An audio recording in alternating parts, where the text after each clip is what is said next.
배움과 나눔 미래를 꿈꾸는 평생 학습 도시 우리 동구.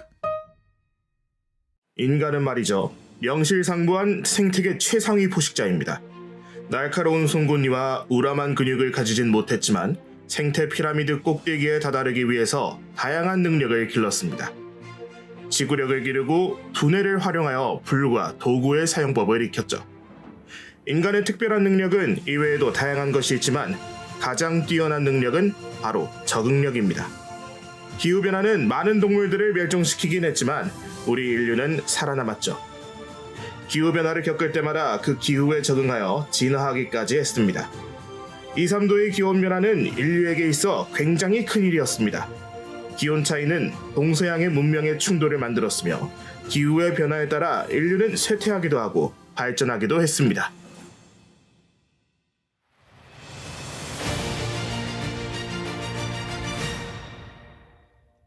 안녕하세요. 저희는 지식전당포입니다. 여기는 대구 동구청의 오디오 클립인 동구 주파수 365 인문학 평생학습 강좌입니다. 너무나도 감사하게 대구 동구청의 요청을 받아서 이렇게 진행하고 있는데요. 저희는 원래 유튜브에서 지식전당포라는 이름으로 역사, 인문학, 과학, 문화 등의 얘기들을 동화처럼 재밌게 영상으로 풀어나가는 사람들입니다. 채널이 뭐 그렇게 엄청 크지도 않은데 어떻게 연락을 주셔서 이렇게 인문학 콘텐츠를 진행하게 되었습니다. 사실 저희가 대구에 살고 있는데 우연히 대구 동구청에서 또 연락을 주셔서 저희는 정말 반가운 마음으로 작업할 수 있을 것 같았습니다. 잠깐 자기소개를 하고 바로 본론으로 들어가도록 하겠습니다. 안녕하세요. 저는 지식전당포의 라켓이라고 합니다. 영상 주제 선정과 제작, 그리고 대본 작성 등을 맡고 있습니다. 안녕하세요. 저는 순덕이라고 하고 더빙과 지식전당포 채널에 등장하는 캐릭터 제작을 맡고 있습니다. 확실히 더빙하시는 분이 발음이 훨씬 좋으신 것 같아요. 그죠? 아닙니다. 우리 작가님도 워낙 책을 많이 보시고 하셔가지고 이 발음에 관해가지고 발음이나 발성이나 그런 거에서 되게 좋은 모습을 보이고 있는 것 같아서 네, 이번 오디오 스트리밍 정말 잘 될 것 같고요. 오늘 주제로 하기로 했던 얘기가 뭐였죠? 기후의 변화에 따라 인류가 쇠퇴하고 발전했다고 아까 인트로에서 저희가 말씀을 드렸었잖아요. 그렇죠. 순덕님이 이제 좀 자세하게 그게 무슨 말씀이신지 한번 설명해 주시면 감사하겠습니다. 이게 이제 지구 온난화로 인해서 지구가 뜨거워지고 있는 거는 지구가 뜨거워지고 있는 건 사실이죠. 라켓님 혹시 지구 온난화의 원인이 뭐라고 생각하시죠? 당연히 화석연료를 태울 때 발생하는 온실가스 이런 게 가장 큰 원인이 아닐까 저는 그렇게 생각합니다. 맞습니다. 그것도 맞는 말이긴 한데 현대처럼 화석연료를 펑펑 태우지 않았던 먼 과거에도 지금만큼 지구가 더웠던 적이 또 있었거든요. 그게 언제쯤이죠? 기원 후 900년부터 1300년 시기를 중세 온난기 시대라고 하는데 이때 지구의 평균 온도가 지구 온난화가 진행되고 있는 지금보다 훨씬 더 높았다고 합니다. 중세 온난기 시대에 1000년 전쯤이면 이제 화석연료를 그렇게 태우지도 않았는데 도대체 왜 지금보다 온도가 높았을까요? 이런 상황이 왜 일어났냐면은 이 지구가 자전과 공전을 하는 거는 알고 계시죠? 이 갈릴레오 갈릴레이도 그런 말을 했잖아요. 지구는 돈다. 그렇죠. 네. 이런 일정 주기마다 이 자전의 축이 조금씩 이제 변하거든요. 그러면서 공전 궤도도 조금씩 계속해서 변화를 하는데 이 주기를 밀란코비치 주기라고 합니다. 이 밀란코비치 주기에 따른 자전축과 이 공전 궤도의 변화 때문에 지구에 도달하는 햇빛의 양이 달라지고 이 햇빛의 양에 따라 이 빙하기가 되기도 하고 간빙기가 되기도 이렇게 하는 거죠. 그러니까 일사량에 따라 이게 빙하기가 되고 간빙기가 된다는 말씀이신 것 같은데 이 아까 일정 주기라고 하셨는데 보통 일정 주기라고 하면 어느 정도 시기마다 이게 바뀌는 걸까요? 이 자전축 같은 경우는요 한 4만 년 주기로 24.5도에서 22.5도를 왔다 갔다 하고요. 이 공전 주기는 10만 년에 한 번씩 이렇게 또 바뀐다고 알려져 있습니다. 4만 년, 10만 년이요? 네. 인류랑 아무 상관없는 거 아닌가요? 사실상 인류의 이 역사 안에서는 굉장히 작은 굉장히 작은이 아니지. 굉장히 큰 시기이긴 하죠. 그 중에서도 인류의 조상인 오스트랄로피테쿠스가 등장한 게 390만 년 전이라는 거. 처음에는 이 아프리카에 있는 칼라할리라는 곳에 이 대규모 습지가 있었는데 그거기에 이제 이 오스트랄로피테쿠스가 모여 살았거든요. 390만 년 전에 그쵸, 말씀이시죠? 그러다 이 기후의 변화로 인류가 살 수 있는 곳이 넓어지기 시작했고 점점 더 전 세계로 퍼져나가게 된 거죠. 이 전 세계로 퍼져나간 인류가 각 지역의 특성에 맞게 저마다 다른 진화 형태를 갖게 됐답니다. 뭐 그 게임으로 치면 뭐 포켓몬 아시죠? 네, 뭐 그런 거에 보면은 뭐 EV가 막 불로 진화하고 물로 진화하고 막 그런 거랑 뭐 비슷한 거예요. 네. 안 그래도 그렇게 질문을 드리려고 했는데 네. 역시 이게 제가 말씀드리기도 전에 이런 비유를 찰떡같이 해주시는 게 오늘 정말 든든합니다. 네. 네. 근데 그래도 이제 뭐 전 세계로 퍼졌다고 하더라도 좀 너무 덥거나 추운 곳처럼 이렇게 사람이 살기 힘든 데가 있지 않았을까요? 뭐 그렇죠. 그래도 우리 인류가 누굽니까? 한다면 해내는 그런 종 아니겠습니까? 예, 그래서 인류는 이 환경에 적응하기 위해서 한 가지 엄청난 이 다른 동물들, 식물들은 가지지 않고 있는 엄청난 기술을 갈고 닦았거든요. 그 기술이 뭘까요? 바로 이 골각기 제작 기술이라는 건데요. 이 골각기 제작 기술은 그 쉽게 이제 말하자면은 이 짐승의 뼈 같은 걸로 도구를 만드는 기술이에요. 그러니까 옛날에 역사책에 나오는 동물 뼈로 만든 창, 그쵸, 닭살 이런 거 말씀하시는 거구나. 맞아요. 이제 그런 거, 고등학교 때 안 줄었나 본데? 그럼요. 대본 쓰려면은 이 정도는 알고 있어야 되지 않나. 그래도 제가 지식 유튜버니까. 그렇죠. 뭐 그렇죠. 아무튼 그래서 인류는 이 동물을 사냥해서 이 먹고 남은 뼈로 이것저것 좀 만들기 시작해요. 하나씩. 이 얇고 뾰족하게 다듬어서 이 바늘처럼 사용하기도 하고요. 이 바늘이 있으니까 옷도 막 만들어서 입고. 옷도 있으니까 추운 데서 옷 껴입고 버티면서 살고 뭐 그런 식으로 이제 극한의 이 상황에서도 어떻게든 살아남았던 거죠. 그쵸. 뭐 더운 거는 이렇게 벗으면 되는데 맞죠. 추운 거는 이제 옷을 만들어 입을 수 있어야 되니까 바늘이 있었기 때문에 옷을 만들어 입을 수 있었다. 그쵸. 그리고 그 바늘을 동물의 뼈로 만들었다. 이런 말씀이시군요. 결국에는 이 도구를 만드는 힘이 정말 중요했고요. 이 남은 바늘 가지고 이 바늘을 옷만 만드는 데 쓰는 게 아니라 낚시하는 데도 써먹었거든요. 이 빙하기니까 주변에 뭐 먹을 게 없을 거 아니에요. 근데 빙하 밑에 뭐가 있어요? 물고기가 그쵸. 바다니까 물고기가 있을 거고 그럼 바다 주변에서 물고기 이제 잡아먹으려고 어떻게든 뭐 하려 보니까 이거 좀 쓸만한데? 이거 조금만 좀 잘 만들면은 딴 걸로 써먹을 수 있겠는데? 그래서 만든 게 바늘 찌고 낚시를 할 수 있게 되고 그렇게 해서 춥든 덥든 바닷가든 산이든 어떤 지형이든 살 수 있게 됐다. 인간이. 그쵸. 그러니까 바닷가든 산속이든 이제 먹을 게 있으면은 살 수 있으니까 먹을 거를 구할 방법을 이제 얻다 보니까 이렇게 아무데서나 살 수 있게 됐다는 말씀이신 것 같아요. 그렇죠. 그리고 호모 사피엔스가 등장하면서 오스트랄로피테쿠스 다음으로 이제 호모 사피엔스가 등장하면서 다른 사람족 동물, 이제 대형 포유류 등을 싹 다 정리하고 유일한 인류에 등극하게 됩니다. 호모 사피엔스가. 완전 정복을 한 거네요. 아예 호모 사피엔스 종만 이렇게 인류라는 종으로 남게 된 거네요. 그렇죠. 이 시점부터는 이제 아까 처음에 얘기했던 것처럼 인류가 생태계 꼭대기에 올라선 그런 상황이 된 거예요. 먹이 사슬의 최정점에 선 거죠. 근데 그렇게 되면은 이제 사냥해가지고 먹을 게 이렇게 좀 부족하지 않았을까요? 근데 또 이게 의미가 있는 게 뭐냐면은 이제 라켓님이 말했듯이 더 이상 사냥해가지고 먹을 게 많지 않게 됐잖아요. 그렇죠. 근데 그 이후부터는 인류가 동물을 다르게 사용해요. 어떻게? 가축화를 시키는 거예요. 그러니까 약간 저장을 한 거네요. 집에 어떻게 보면. 그쵸. 사냥해야 될 사냥감이 나의 재산이 된 거예요. 가축화를 시켜서 이제 키우면서 잡아먹게 되고 키우면서 잡아먹으려고 하다 보니까 얘네들 먹일 그 여물 같은 것도 필요한데 이 여물도 나중에 보니까 우리도 먹을 수 있네? 하면서 자연스럽게 농사도 지으면서, 물론 그 전에도 이제 식물 같은 거 뭐 열매 이런 것도 따먹긴 했을 거예요. 그런 거를 또 키워가지고 가축과 농사도 짓게 됐다. 약간 이런 식으로 흘러갈 수 있습니다. 아, 예. 그러니까 채집 그리고 수렵 위주로 이제 식량을 얻던 인류가 예. 농경 사회로 접어들었다. 이런 말씀으로 이해해도 괜찮을까요? 그렇죠. 이제 그런 식으로 흘러가게 됐죠. 자, 이렇게 그럼 해서 인류가 진화하는 동안 오랜 시간이 흘렀겠죠? 그럼 슬슬 지구가 추워져야 할 때가 될 건데, 우리 인류가 누굽니까?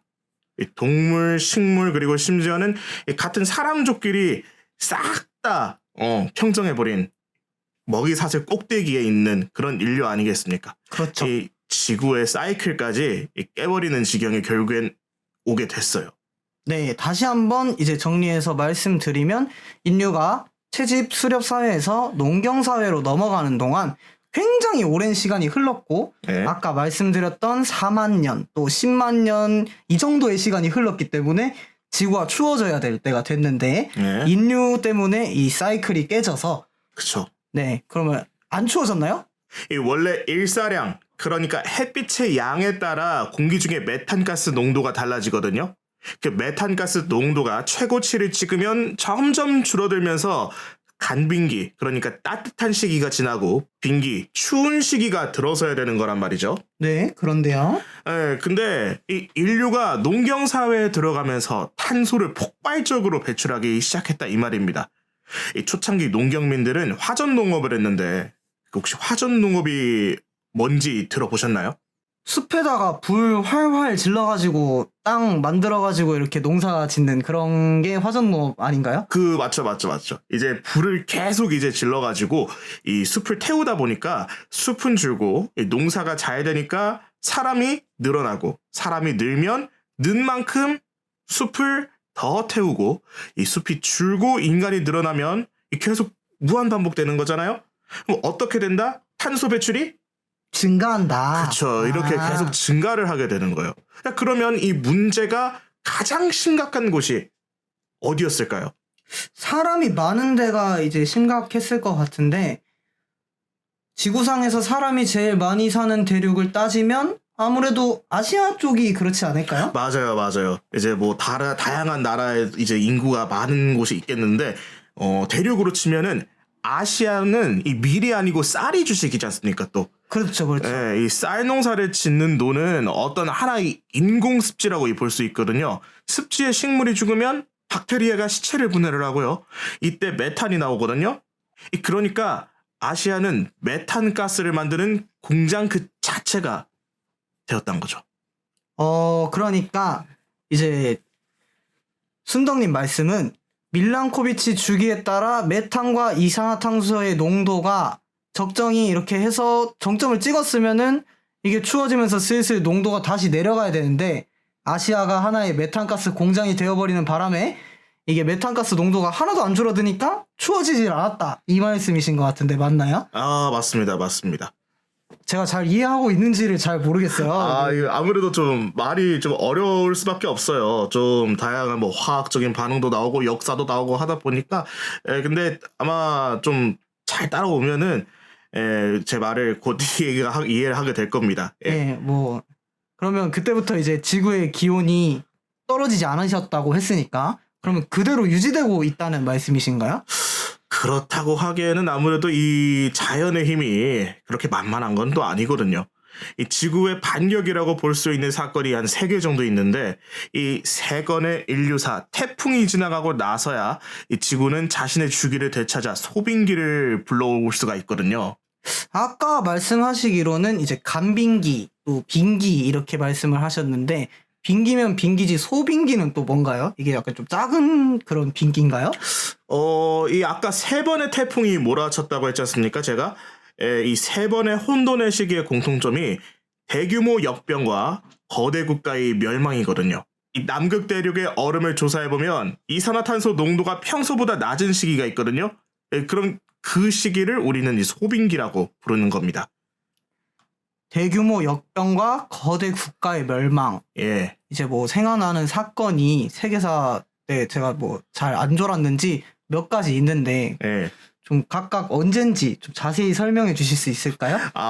예, 뭐, 그쵸. 이제 또, 리스너분들도 잘 기억이 안 나실 수 있으니까 또 제가 설명을 해드리겠습니다. 이 첫 번째 시기가 중세 초기 때, 이 흉노와 선비족의 침입을 받은 한나라와 이 게르만족의 침입을 받은 로마 제국이 각종 전염병의 창궐과 함께 멸망했거든요.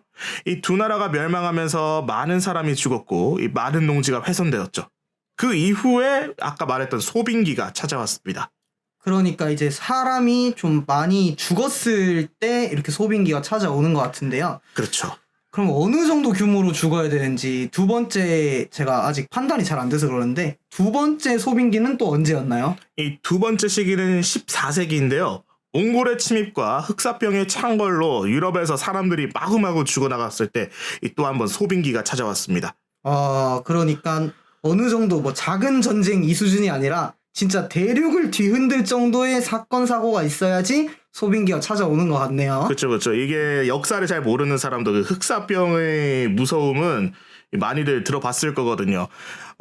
그리고 이어서 또 마지막 아직 세 번째 소빙기가 남았는데 이 세 번째는 또 17세기입니다. 생각보다 우리 현대랑 꽤 근접한 시기에 일어났다고 볼 수 있는데 유럽에서는 30년 전쟁이 일어났고 중국에서는 명나라가 멸망하고 청나라가 건국될 때쯤일 거예요. 예. 이때 엄청난 대기근으로 많은 사람들이 죽어서 소빙기가 또 한 번 찾아옵니다. 그렇군요. 예. 보통 문명과 문명이 충돌하면 새로운 대역병이 도는 경우가 또 있어요. 평생 다른 문화권에서 다른 생활 습관과 다른 면역 체계를 가지고 살던 사람들이 한데 모이는 경우이기도 하니까요. 그러니까 이제 그 역병도 돌고 이게 충돌 과정에서 다른 문화권의 사람들이니까 이게 좀 안 맞잖아요. 아무래도. 그쵸. 그러니까 이제 좀 싸우기도 싸우고 이러니까 전쟁도 일어나고 사람이 많이 죽어가지고 이렇게 됐다는 말씀이시군요. 한마디로 몸이 안 받았다고 보면 돼요. 그렇죠. 그래서 이 인간이 사라진 지역의 자연이 놀라운 회복력으로 다시 숲을 재건하기 시작을 하는 겁니다. 그러니까 인간이 없어져야 숲이 생기는 거네요. 맞아요. 결국에 이 숲은 인간이 만들었던 탄소를 빨아들여서 다시 지구를 시원하게 만들었고요. 이걸 소빙기라고 부르는 겁니다. 완전 막 오들오들 떨고 그런 게 아니라 지구가 시원해지는 거예요. 그러니까 인간 때문에 이제 유지되고 있던 지구의 온도 원래는 내려갔어야 되는데 그쵸. 인간이 너무 많다 보니까 탄소 배출이 너무 많이 됐고 그것 때문에 이제 유지되고 있었던 이 온도가 인간이 죽으면서 내려간 경우를 소빙기라고 부른다는 말씀이시죠? 맞습니다. 어떻게 잘 이해를 하셨네요. 제가 영특한 것 같아요. 네. 너무 크게 웃어가지고. 뭐 처음부터 인간이 기후를 바꾸려고 한 거는 아닌데 인간이 발생시킨 탄소가 지구를 따뜻하게 만들었고 이 살기 좋은 환경이 된 지구에서 인간은 빠르게 또다시 문명을 발전시켰죠. 문명이 발전하면서 높은 인구 밀도와 함께 국가는 점점 팽창하게 됐고 사람이 살 수 있는 땅은 한정적이었으니까 이 문명의 충돌이 일어날 수밖에 없었고 한마디로 예견된 전쟁이었다는 얘기예요. 우리가 여태까지 겪었던 그 모든 전쟁들이. 문명이 발전하면서 이게 범위가 넓어지니까 아무래도 자기 땅이라고 주장하다 보니까 이렇게 전쟁도 나고 했다는 말씀이신 것 같은데 맞아요. 약간 그렇게 생각하니까 발전 자체가 조금 섬찟하네요. 아무래도 약간 뭔가 이미 예견된 상황이다, 뭐 이미 예정된 결말이다, 약간 그런 식으로 얘기를 제가 해가지고 좀 섬찟할 텐데 사실 이게 끝이 아니거든요. 이 콜럼버스가 신대륙을 발견하고 신대륙과 구대륙의 접촉이 일어났을 때 또 한 번 이런 역사가 또 한 번 반복됩니다. 그러니까 최근이네요. 엄청. 네, 그렇죠. 되게 최근이죠. 미국을 발견했을 때니까. 저희가 막 4만 년, 10만 년 이런 얘기하고 있었는데 뭐 미국 발견됐다 이러니까 뭐 한 200년 전 뭐 이쯤밖에 안 되는 것 같아서 이게 숫자 단위가 점점 헷갈리기 시작하는데 그러면 미국을 발견했을 때 이렇게 유럽 사람들이 들어오면서 이런 일이 일어났다는 말씀이시죠? 네. 이 미국 미시시피와 오데오 연안의 아메리카 원주민 인구의 90% 가까이가 이 전염병으로 죽었거든요.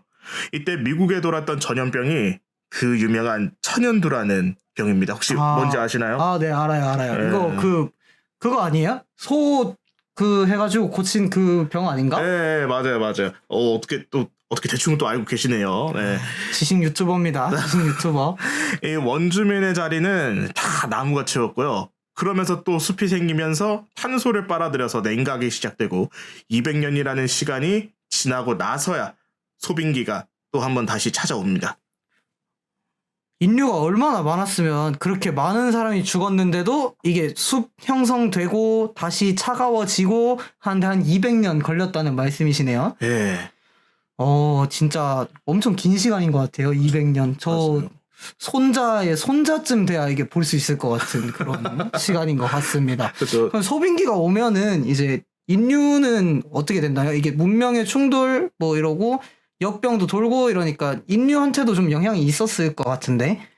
그렇죠. 계속해서 이제 소빙기가 오면은 앞서 말했듯이 인류가 계속 죽어나가고 했기 때문에 문명은 자연스럽게 이 쇠퇴를 좀 거듭합니다. 17세기 소빙기는 유럽의 농업 생산력을 쇠퇴시켜서 이 대기근을 발생시켰었고요. 배고픈 사람들이 마녀 사냥과 반란 그리고 혁명을 일으키면서 또 한 번 태풍이 부나 하고 생각을 했거든요. 근데 인류가 어떤 동물이죠?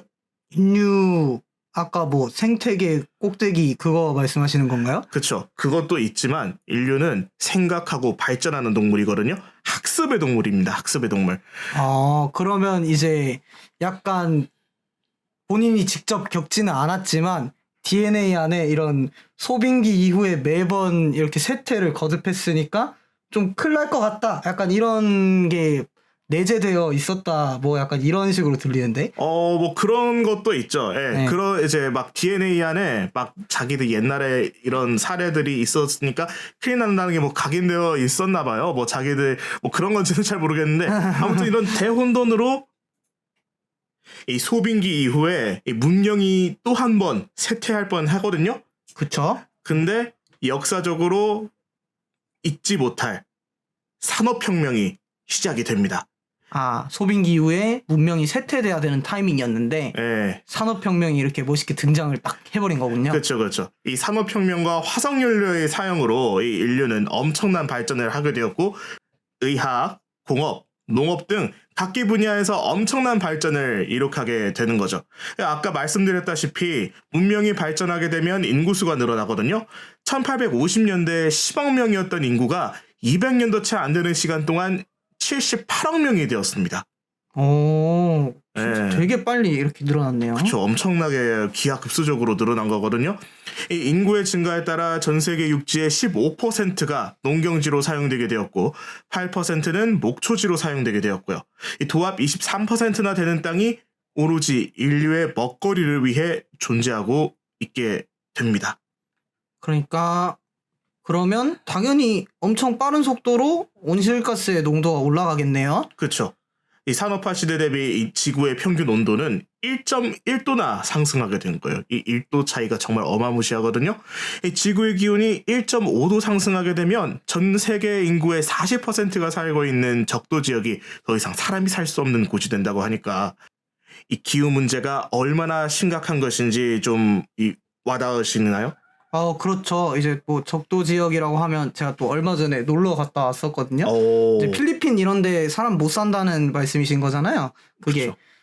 그러면 근데 항상 이렇게 지구가 온실가스의 농도가 이렇게 높아졌을 때 좀 반격을 했었잖아요. 소빙기가 올 수 있게 이렇게 좀 문명의 충돌을 일으킨다던가 이런 식으로 엄청나게 발달된 문명이 있을 때는 좀 문명 간의 충돌을 일으킨다던가 하는 이런 지구의 반격이 있었던 것 같은데 이번에도 그런 게 좀 있을까요? 뭐 있기도 했고 우리가 겪기도 했죠. 뭐 저기 일부 과학자들은 이번 코로나가 그런 냉각 시스템의 전초 증상이고 더 강한 전염병이 인류를 덮칠 거라는 비관적인 예측을 하기도 했거든요.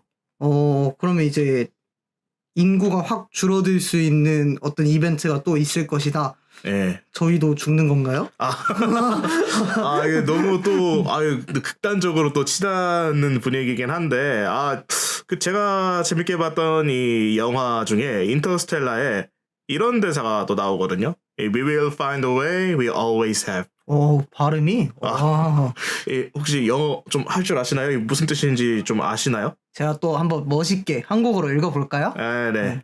우리는 답을 찾을 것이다. 늘 그랬듯이. 정말 멋진 대사 아닙니까? 인류가 코로나를 극복했듯이 그리고 현재까지 생겨났던 수많은 전염병을 극복했듯이 또 다시 인류는 이 전염병을 극복하고 자연을 극복하게 될 거라고 저는 또 믿고 있습니다. 정말 그렇게 됐으면 좋겠습니다. 아. 더 이상 지구의 반격에 이제 우리가 휘둘리지 않도록 기후 변화에 따라서 인류가 이렇게 문명에 영향을 받는 일이 없도록 됐으면 좋겠네요. 오늘 좋은 말씀 많이 해주셔서 감사합니다. 저도 아주 행복한 시간이었습니다. 네, 들어주신 청취자 여러분들도 정말 감사합니다. 저희는 지식 전당포의 라켓 마순덕이었습니다. 감사합니다.